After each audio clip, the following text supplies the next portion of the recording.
नमस्कार दोस्तों, भारत गौरव न्यूज़ में आपका स्वागत। मैं पवन कुमार मेरे सहयोगी के साथ। दोस्तों, जैसा कि आज हमें बीजेआरडी सीनियर सेकेंडरी स्कूल रिवासा में जाने का मौका मिला और हम स्कूल में पहुंचे। हमने यहाँ की जो देख रेख जो व्यवस्था है उनके बारे में, यहाँ के जो कुछ एक्टिविटी है और जो कल का स्कॉलरशिप का पेपर है इसके बारे में हम इनसे बातचीत करते हैं। सर नमस्कार। नमस्कार आपके चैनल के सभी देखने वाले दर्शकों को। सर, जैसे कि कल स्कूल के अंदर स्कॉलरशिप का पेपर बताया जा रहा है, उसके बारे में क्या कुछ तैयारी करके? कल हमने 4 अप्रैल को प्रातः 10 बजे स्कॉलरशिप कम एडमिशन टेस्ट रखा है जी। और इसका मेन मोटिव और उद्देश्य हमारा एक ही है कि भाई समाज के होनहार और जो कठोर मेहनत करने वाले विद्यार्थी जो हैं उनको इसका लाभ आगे बढ़ने का मौका मिले और उनको फ्री एजुकेशन मिल सके जी।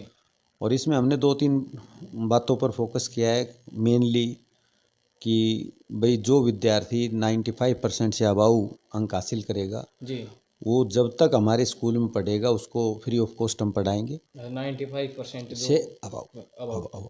दूसरा हमने ये रखा है कि जो भी विद्यार्थी इस स्कॉलरशिप टेस्ट में बैठेगा, कोरोना महामारी के बाद जो कि आर्थिक मतलब गतिविधियां बिल्कुल धीमे स्तर पे पहुंच गई जी, या अभिभावकों की कमर एक तरीके से टूट गई, उसमें थोड़ा हम सहयोग 2 कदम आगे बढ़ के करने के चक्कर में हमने ये किया है कि जो भी विद्यार्थी स्कॉलरशिप टेस्ट परीक्षा में बैठेगा उससे सत्र 2021 और 22 में हम केवल और केवल उनसे ट्यूशन फीस मीन्स मासिक जो फीस है वो लेंगे।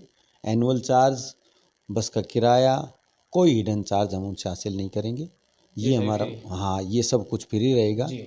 और इसके लिए हमने पिछले 10-15 रोज से अपना कार्यक्रम बना रखा है। गांव दूर दराज ढाणी और गाँव में कस्बों में जाकर के हमने अपना इस चीज़ से लोगों को अवगत कराया, प्रचार किया है, प्रचार किया। उसके बाद भी मैं आपके चैनल के माध्यम से आह्वान करना चाहता हूं कि अगर कोई स्टूडेंट रजिस्ट्रेशन नहीं करवा पाया हो तो वो तत्काल कल आ जाए। उसको 10 बजे जैसे अपना पेपर स्टार्ट है तो उससे पहले जो आएगा हम उनका रजिस्ट्रेशन तत्काल में कर देंगे। रजिस्ट्रेशन की कोई फीस नहीं। सर, रजिस्ट्रेशन जैसे ऑनलाइन करते हो या ऑफलाइन स्कूल? ये ऑफलाइन है हमारा, ऑनलाइन का सिस्टम नहीं है अभी। और सभी रूटों पर हमारी बस जो सेवाएं हैं वो निर्बाध रूप से कल जारी रहेंगी। उसके अलावा कोई विद्यार्थी या परीक्षार्थी इच्छित हो और वो अपने वाहन और साधन से भी अगर आना चाहे तो वो इसमें शामिल हो सकता है।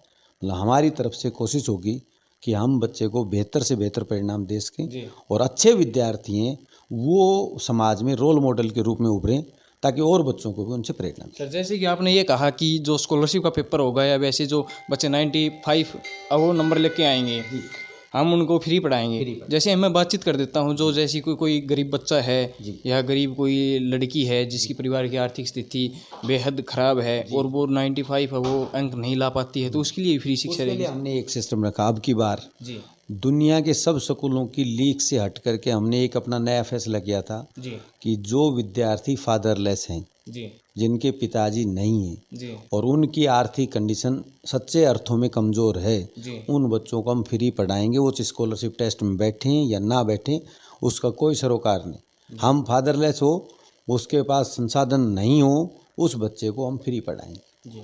ये हमारा बात है। सर, यहाँ पर एक क्वेश्चन और बनता है। बताओ।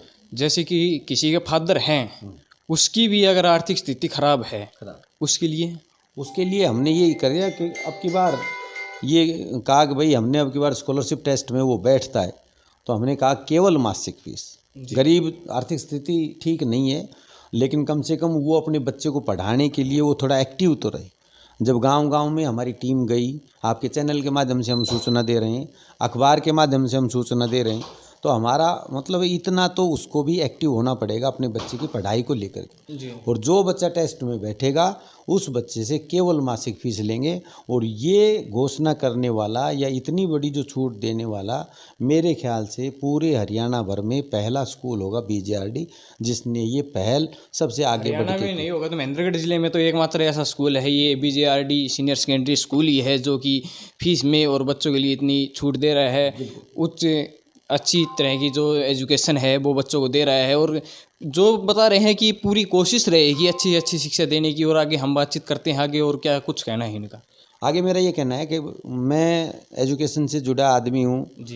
बच्चे के जीवन में शिक्षा का बड़ा अहम रोल होता है और एक अकेले 4-5 जो अनिवार्य पुस्तक या सब्जेक्ट्स को पढ़ करके बच्चा आगे नहीं बढ़ सकता।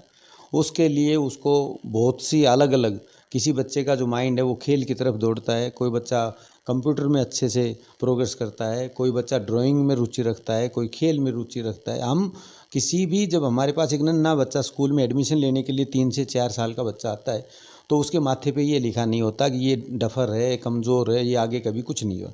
उस दिन तो हम भी ये कहते हैं कि बच्चे को अच्छे से पढ़ाएंगे, माँ बाप भी सोचता है मेरा बच्चा जा करके आगे से अच्छी प्रोग्रेस करेगा, परंतु होता क्या है कि उसके विपरीत हो जाता है। आने वाले 5 से 7 वर्षों के बाद स्कूल वाले कहने लग जाते हैं आपका बच्चा कमज़ोर है, इसको ट्यूशन कराओ, फलां ढिकां। स्कूल वाले इस बात पे विचार नहीं करते। हो सकता है बच्चे का माइंड किसी दूसरे क्षेत्र में हो, और उस बात के लिए आज तो ऐसी टेक्निक आ चुकी माइंड मैपिंग की कि उसमें तो सारा पता चल जाता है कि इसका लेफ़्ट का माइंड काम करता है या राइट का काम करता है, या बच्चा किस क्षेत्र में जाना चाहिए। ऐसा जापान में तो कई साल पहले ये टेस्ट भी हो चुके, तो कोई ऐसी बात नहीं है। जिस फील्ड में भी बच्चा जाएगा, मेरी कोशिश होगी हर क्षेत्र में जहाँ भी वो बच्चा प्रोग्रेस करे, हम उस दिशा में उसको मोड़ने की कोशिश करें। जैसे कि हम बातचीत करते हैं स्पोर्ट्स की तैयारी भी करवाते हो आप यहाँ पर बच्चों को? स्पोर्ट्स के लिए हमने स्पेशल बॉक्सिंग का कोच लगाया हुआ है, जूडो कराटे का लगाया हुआ है, कबड्डी का कोच लगाया हुआ है। उसने मतलब हमने अपनी तरफ से भरपूर प्रयास करें। एथलेटिक्स के गेम करवाने के लिए डीपी लगा रखा है, वो हमने अपना पूरा सिस्टम सेट कर रखा है। सर जैसे एक्स्ट्रा क्लासेस के लिए हम बातचीत करते हैं, NMMS की जो क्लासेस होते हैं, NTRC की ये कुछ बुकें होती हैं, कुछ अलग कोचिंग होती है, वो भी बच्चों के साथ साथ दी जा रही है। मैंने समय के साथ देखा, पहले मार्कशीट देख करके नौकरियां मिलती थी, और पिछले 5-7 वर्षों से मैं देख रहा हूँ कि कॉम्पिटिटिव एग्ज़ाम पास करना पड़ता है। और नए रूप में, आज से 5 साल पहले कोई कोचिंग सेंटर नहीं होता था, आज गली गली में कोचिंग सेंटर बनाए गए हैं। उसका एक उद्देश्य है कि बच्चे को हम यहीं से पहली क्लास से ही जीके के साथ साथ हम रीजनिंग का एक सब्जेक्ट विशेष तौर पे लगा रखा हमने, और वो इसीलिए लगा रखा है कि बच्चे का जो माइंड है वो शार्प हो, और आगे किसी भी कॉम्पिटिटिव एग्ज़ाम में बैठे तो उसको मतलब निराशा ना देखनी पड़े। सर और कुछ कहना चाहेंगे आप? नहीं, मेरे आपके चैनल के माध्यम से सभी अभिभावकों से मैं आह्वान करता हूँ कि एक बार स्कूल में विजिट ज़रूर करें, मुझसे मुलाकात करें, और हमारा जो विज़न और हमारा जो हमने एक उद्देश्य लेकर के हम आगे बढ़ें, उसमें हमारा मनोबल बढ़ाएं और हमारा सहयोग करें। धन्यवाद।